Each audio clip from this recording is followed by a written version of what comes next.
ಹಾಗಲಕಾಯಿ ಒಂದಿದ್ರೆ ಜಿರಳೆಗಳು, ಇಲಿಗಳು, ಹಾಗೆ ನೊರ್ಜೆಗಳು, ಹಲ್ಲಿಗಳನ್ನು ಹೋಗಲಾಡಿಸ್ಬೋದಂದರೆ ನೀವು ನಂಬ್ತೀರಾ?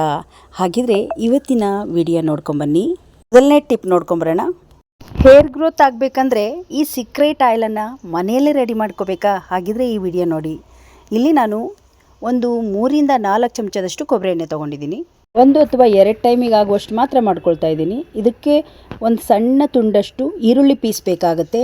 ನಾವು ಈರುಳ್ಳಿಯನ್ನು ಈ ರೀತಿ ತುರ್ಕೊಂಡು ಅದರ ರಸವನ್ನು ತಗೊಳ್ಬೇಕು, ಇಲ್ಲಾಂದರೆ ಪೇಸ್ಟ್ ಮಾಡಿ ಕೂಡ ಹಾಕ್ಬೋದು. ಈಗ ನೋಡಿ, ಈರುಳ್ಳಿ ರಸ ಸ್ವಲ್ಪ ಬಂದಿದೆ, 1 ಚಮಚದಷ್ಟು ಮಾತ್ರ ರಸ ಸಿಕ್ಕಿದೆ. ಈ ರಸವನ್ನು ಕೊಬ್ಬರಿ ಎಣ್ಣೆಗೆ ಹಾಕ್ಕೊಳ್ಳೋಣ. ಈ ಈರುಳ್ಳಿ ರಸವನ್ನು ಕೊಬ್ಬರಿ ಎಣ್ಣೆ ಜೊತೆಗೆ ಮಿಕ್ಸ್ ಮಾಡಿ ಎತ್ತಿಟ್ಕೊಳ್ಳಿ. ನೀವು ಎಣ್ಣೆ ಯಾವಾಗೆಲ್ಲ ಹಚ್ಕೋತೀರಾ ಆವಾಗ ತಲೆಯ ಬುಡಕ್ಕೆ ನೀಟಾಗಿ ಹಚ್ಕೊಳ್ಳೋದ್ರಿಂದ ಕೂದಲು ತುಂಬ ಚೆನ್ನಾಗಿ ಬೆಳೆಯುತ್ತೆ, ಹಾಗೆ ಉದುರುವುದಿಲ್ಲ. ತಲೆ ಹೊಟ್ಟಿನ ಸಮಸ್ಯೆ ಇದ್ದರೂ ಕೂಡ ಕಡಿಮೆ ಆಗುತ್ತೆ. ಈರುಳ್ಳಿ ರಸದಿಂದ ಕೊಬ್ಬರಿ ಎಣ್ಣೆ ಮಿಕ್ಸ್ ಮಾಡಿ ಯಾವತ್ತೂ ನೀವು ಇಟ್ಕೊಂಡಿದ್ರೆ ನಿಮಗೆ ಕೂದಲು ಉದುರುವ ಸಮಸ್ಯೆನೇ ಬರೋದಿಲ್ಲ. ಈ ಒಂದು ರೆಮಿಡಿ ತುಂಬ ಚೆನ್ನಾಗಿ ವರ್ಕ್ ಆಗುತ್ತೆ. ತಪ್ಪದೇ ಹೀಗೆ ಮಾಡಿ ನೀವು ಕೂಡ ಕೂದಲ ಆರೈಕೆಯನ್ನು ಮಾಡಿಕೊಳ್ಳಿ. ಬನ್ನಿ ಇವಾಗ ನೆಕ್ಸ್ಟ್ ಟಿಪ್ಸನ್ನು ನೋಡ್ಕೊಂಬರೋಣ. ಇಲ್ಲಿ ನೋಡಿ, ಅಗಸೆ ಬೀಜವನ್ನು ತೊಗೊಂಡಿದ್ದೀನಿ. ಈ ಅಗಸೆ ಬೀಜದಲ್ಲಿ ಆರೋಗ್ಯದ ಗುಣಗಳು ತುಂಬಾ ಇದೆ.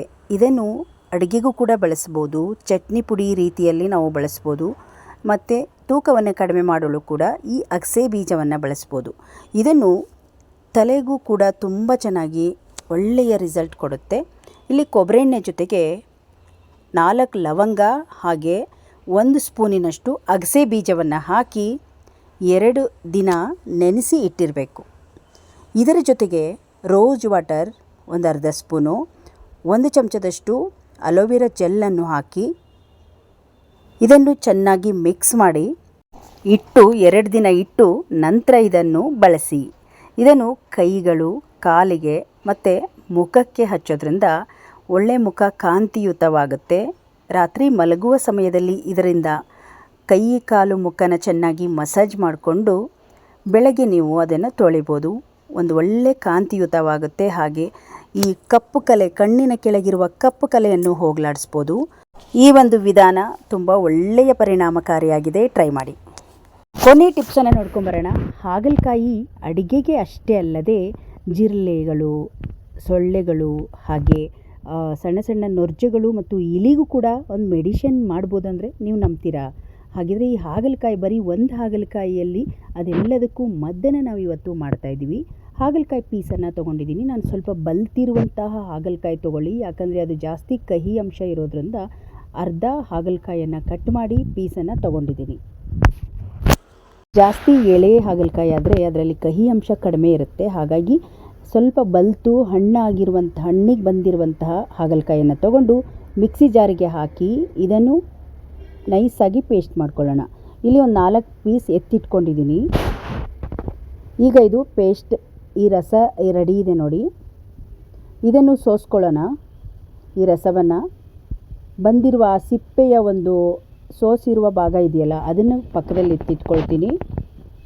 ಇದನ್ನು ಲಿಕ್ವಿಡ್ ರೀತಿಯಲ್ಲಿ ನೀವು ಬಳಸ್ಬೋದು, ಹಾಗೆ ಅದನ್ನು ಪೇಸ್ಟ್ ರೀತಿಯಲ್ಲಿ ಬಳಸ್ಬೋದು, ತುಂಬ ರೀತಿಯಲ್ಲಿ ಇದು ಬಳಸ್ಬೋದು. ಇವಾಗ ಈ ಒಂದು ಮಳೆ ವಾತಾವರಣಕ್ಕೆ ಜಿರಳೆಗಳು, ಹಾಗೆ ಕೆಲವೊಂದು ಸೊಳ್ಳೆ, ನೊರ್ಜೆಗಳು ಮತ್ತು ಈ ಒಂದು ಸಣ್ಣ ಸಣ್ಣ ಹುಳಗಳು ಕೂಡ ಬರ್ತಾ ಇರುತ್ತೆ. ಅದಕ್ಕೆ ಇದು ಒಂದು ಒಳ್ಳೆ ಮನೆಮದ್ದು ಅಂತಲೇ ಹೇಳ್ಬೋದು. ಇಲ್ಲಿ ನೋಡಿ, ನಾನು ಈ ರಸವನ್ನು ಸೋಸಿ ಎತ್ತಿಟ್ಕೊಂಡಿದ್ದೀನಿ. ಇದ್ರ ಜೊತೆಗೆ ನಿಮ್ಮ ಹತ್ರ ಡೆಟಾಯಿಲ್ ಅಥವಾ ಈ ಲೈಜಾಲ್ ಅಂತಹ ಲಿಕ್ವಿಡ್ ಇದ್ದರೆ ಪರವಾಗಿಲ್ಲ. ನಾನು ಲ್ಯಾವೆಂಡರ್ ಫ್ಲೇವರ್ದು ಲೈಜಾಲ್ ಲಿಕ್ವಿಡನ್ನು ತೊಗೊಂಡಿದ್ದೀನಿ. 1 ಚಮಚದಷ್ಟು ಹಾಕ್ತಾಯಿದ್ದೀನಿ. ಇದರ ಜೊತೆಗೆ ಕರ್ಪೂರ, ನಿಮ್ಮ ಹತ್ರ ಪಚ್ಚ ಕರ್ಪೂರ ಇದ್ದರೆ ಪರವಾಗಿಲ್ಲ, ನಾರ್ಮಲ್ ಕರ್ಪೂರ ಇದ್ದರೂ ಪರವಾಗಿಲ್ಲ, ಯಾವುದಾದ್ರೂ 1 ಹಲ್ಲೆ ಕರ್ಪೂರ ಹಾಕಿ ಪುಡಿ ಮಾಡಿ ಎರಡನ್ನೂ ಚೆನ್ನಾಗಿ ಈ ರೀತಿ ಮಿಕ್ಸ್ ಮಾಡ್ಕೊಳ್ಳಿ. ಇದು ಒಂದು ಒಳ್ಳೆ ರೀತಿಯ ಸ್ಪ್ರೈ ಆಗುತ್ತೆ ನೋಡಿ, ಲಿಕ್ವಿಡ್ ಸ್ಪ್ರೈ ಅಂತಲೇ ಹೇಳ್ಬೋದು. ಎಲ್ಲಿ ನಿಮ್ಮ ಹತ್ರ ಸೊಳ್ಳೆಗಳು ಜಾಸ್ತಿ ಬರ್ತಾ ಇರುತ್ತೋ ಆ ಜಾಗದಲ್ಲಿ ಸ್ಪ್ರೈ ಮಾಡ್ಬೋದು. ಲೈಜಾಲ್ ಹಾಕಿರೋದ್ರಿಂದ, ಕರ್ಪೂರ ಹಾಕಿರೋದ್ರಿಂದ ಒಂದು ಒಳ್ಳೆ ಫ್ಲೇವರ್ ಕೂಡ ಇರುತ್ತೆ. ಈ ಕಹಿ ಅಂಶ ಇರೋದ್ರಿಂದ ಸೊಳ್ಳೆಗಳು ಕೂಡ ಒಳಗಡೆ ಬರದ ಹಾಗೆ ನೋಡಿಕೊಳ್ಳುತ್ತೆ ನೋಡಿ. ಈ ರೀತಿ ಸ್ಪ್ರೈಯನ್ನು ನೀವು ಎಲ್ಲಿ ಸೊಳ್ಳೆಗಳು ಬರೋ ಜಾಗ ಇರುತ್ತೋ ಅಲ್ಲಿ ನೀವು ಈ ರೀತಿ ಸ್ಪ್ರೈಯನ್ನು ಮಾಡ್ಬೋದು. ಹಾಗೆ ಸ್ಪ್ರೈ ರೆಡಿ ಆಯಿತು. ಈಗ ಇದು ಮಿಕ್ಕಿರುವ ಸ್ವಲ್ಪ ಲಿಕ್ವಿಡಲ್ಲಿ ಕಾಟನನ್ನು ಹಾಕ್ಕೊಂಬಿಡಿ. ಸ್ವಲ್ಪ ಈ ಹತ್ತಿಯನ್ನು ಈ ರೀತಿ ಅದ್ದಿ ನೀವು ಎಲ್ಲಿ ಪಾತ್ರೆ ತೊಳೆಯೋ ಸಿಂಕ್ ಇರುತ್ತಲ್ಲ, ಸಿಂಕ್ ಭಾಗದಲ್ಲಿ ಒಂದು ಪೇಪರಲ್ಲಿ ಹಾಕಿ ಇಟ್ಟಿಡ್ಬೋದು. ಇವನ್ನ ಈ ರೀತಿ ಇಡೋದ್ರಿಂದ ಈ ಒಂದು ಜಿರಳೆಗಳು, ಸಣ್ಣ ಸಣ್ಣ ಮರಿಗಳು ಈ ಒಂದು ಸಿಂಕ್ ಭಾಗದಿಂದ ಬರುತ್ತೆ, ಕೆಳಗಡೆ ನೀರು ಹೋಗೋ ಜಾಗದಲ್ಲಿ, ಅಲ್ಲಿ ಒಂದು ಪೇಪರಲ್ಲಿ ಇಡ್ಬೋದು. ಈಗ ಈ ಇಲಿಗೆ ಒಂದು ಮೆಡಿಷನನ್ನು ಮಾಡ್ಕೊಳ್ಬೋದು. ಹಾಗಲಕಾಯಿ ಸಿಪ್ಪೆ ಜೊತೆಗೆ 1 ಚಮಚದಷ್ಟು ಗೋಧಿ ಹಿಟ್ಟನ್ನು ಈ ರೀತಿ ಹಾಕಿ ಚೆನ್ನಾಗಿ ಕಲಿಸ್ಕೊಂಬಿಡಿ. ನೋಡಿ, ಈಗ ಇದು ಒಂದು ಎಲ್ಲಿ ಇಲಿಗಳು ಬರುವ ಜಾಗ ಇದೆಯೋ ಅಲ್ಲಿ ಈ ಹಾಗಲಕಾಯಿ ಸಿಪ್ಪೆಯ ಪೇಸ್ಟನ್ನು ನೀವು ಈ ಹಾಗಲಕಾಯಿ ಸಿಪ್ಪೆಯಲ್ಲೇ ಹಾಕಿ ಇಡೋದ್ರಿಂದ ಇಲಿಗಳು ಕೂಡ ಬರೋದಿಲ್ಲ. ಇದು ಒಂದು ಒಳ್ಳೆ ಮನೆಮದ್ದು ಅಂತಲೇ ಹೇಳ್ಬೋದು. ತುಂಬ ಪರಿಣಾಮಕಾರಿಯಾಗಿ ಕೆಲಸ ಮಾಡುತ್ತೆ. ಯಾವ ಕಿಟಕಿ ಕಡೆಯಿಂದ ಆಗಿರ್ಬೋದು, ಸಿಟಿಗಳಲ್ಲಿ 2-3ನೇ ಫ್ಲೋರ್ಗಳ ಮನೆ ಸ್ವಲ್ಪ ಸಂದಿ ಇರುತ್ತೆ, ಅಂಥ ಜಾಗದಲ್ಲಿ ಇಲಿಗಳು, ಕೆಲವೊಂದು ಈ ಜಿರಳೆಗಳು ಜಾಸ್ತಿ ಇರುತ್ತೆ. ಚಪ್ಪಲಿ ಇಡುವಂಥ ಜಾಗದಲ್ಲಿ, ಆ ಸಂದಿ ಇರೋ ಜಾಗದಲ್ಲಿ ಅಲ್ಲಿ ಹೋಗಿ ನಾವು ಒಂದೊಂದೇ ಪೀಸ್ ಇಡ್ಬೋದು. ಸ್ಪ್ರೈ ಬಾಟಲ್ಗೆ ಹಾಕಿ ಇಟ್ಕೊಂಡಿದ್ದೀನಿ. ಇದು ಕೂಡ ರೆಡಿ ಇದೆ ನೋಡಿ. ಎಲ್ಲ ಹಾಗಲಕಾಯಿ ಪೀಸಿಗೆ ಹಾಕಿದ್ದೀನಿ. ಎಲ್ಲಿ ಹಾಕೋದು ಅಂತ ನೋಡೋಣ.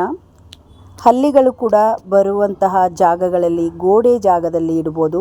ಈಗ ಒಂದು ಪೇಪರ್ ಪೀಸ್ ತಗೊಳ್ತಾ ಇದ್ದೀನಿ. ಈ ಪೇಪರ್ ಪೀಸಿಗೆ ಈ ಒಂದು ಹಾಗಲಕಾಯಿ ಪೀಸನ್ನು ಹಾಕಿ ಎತ್ತಿಟ್ಕೊಳ್ಳೋಣ.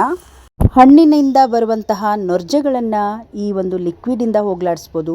ಎಲ್ಲಿ ಹಣ್ಣು ಇಟ್ಟಿರ್ತೀರೋ ಅಲ್ಲಿ ಈ ಲಿಕ್ವಿಡನ್ನು ಸ್ಪ್ರೈ ಮಾಡಿ ಒಂದು ಕಾಟನ್ ಬಟ್ಟೆಯಲ್ಲಿ ಒರೆಸ್ಕೊಳ್ಳೋದ್ರಿಂದ ಒಂದೂ ನೊರ್ಜೆ ಕೂಡ ಬರುವುದಿಲ್ಲ. ನೋಡಿ, ಈ ರೀತಿ ಕ್ಲೀನ್ ಮಾಡಿಕೊಂಡ್ರೆ ಆಗೋಯ್ತು.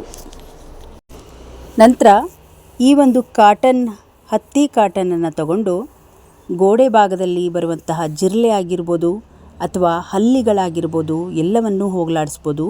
ಎಲ್ಲಿ ಸಂದಿಗಳಿರುತ್ತೋ, ಡೋರ್ ಸಂದಿಗಳಿರುತ್ತೋ, ಅಲ್ಲಿ ಎಲ್ಲಿ ಹಲ್ಲಿಗಳು ಓಡಾಡುತ್ತೋ ಅಲ್ಲಿ ಈ ಒಂದು ಕಾಟನನ್ನು ಹಾಕ್ತಾಯಿದ್ದೀನಿ. ಮತ್ತು ಎಲ್ಲಿ ಇಲಿಗಳು ಬರುತ್ತೋ ಆ ಜಾಗದಲ್ಲಿ ಹಾಗಲಕಾಯಿ ಪೇಸ್ಟ್ ಅಥವಾ ಹಾಗಲಕಾಯಿ ಜೊತೆಗೆ ನಾವು ಈ ಒಂದು ಪೇಸ್ಟನ್ನು ಇಡ್ತಾಯಿದ್ದೀನಿ. ವಿಂಡೋ ಸೈಡಲ್ಲಿ ಇಡ್ಬೋದು, ನೀವು ಚಪ್ಪಲಿ ಇಡುವಂತಹ ಜಾಗದಲ್ಲಿ ಕೂಡ ಇಡ್ಬೋದು. ಇದರ ಸ್ಮೆಲ್ಲಿಗೆ ಇಲಿಗಳು ಮತ್ತೆ ನಿಮ್ಮ ಮನೆ ಒಳಗಡೆ ಬರುವುದಿಲ್ಲ. ಟ್ರೈ ಮಾಡಿ ನೋಡಿ ಈ ಹಾಗಲಕಾಯಿಯ ಟಿಪ್ಸ್ಗಳು. ಇವತ್ತಿನ ಎಲ್ಲ ಟಿಪ್ಸ್ಗಳು ನಿಮ್ಗೆ ಇಷ್ಟ ಆಯಿತು ಅಂದ್ಕೊಂಡಿದ್ದೀನಿ. ಇಷ್ಟ ಆದರೆ ಒಂದು ಲೈಕ್ ಮಾಡಿ, ಈ ವಿಡಿಯೋವನ್ನು ಶೇರ್ ಮಾಡಿ. ಇನ್ನಷ್ಟು ವಿಡಿಯೋಗಳಿಗಾಗಿ ನಮ್ಮ ಫೇಸ್ಬುಕ್ ಪೇಜ್ ಹಾಗೆ ಯೂಟ್ಯೂಬ್ ಚಾನಲನ್ನು ಸಬ್ಸ್ಕ್ರೈಬ್ ಮಾಡ್ಕೊಳ್ಳಿ. ಮತ್ತೆ ನಾಳೆಯ ಇನ್ನೊಂದು ಟಿಪ್ಸ್ ವಿಡಿಯೋಗಳೊಂದಿಗೆ ಸಿಗೋಣ. ಅಲ್ಲಿಯವರೆಗೂ ಧನ್ಯವಾದ.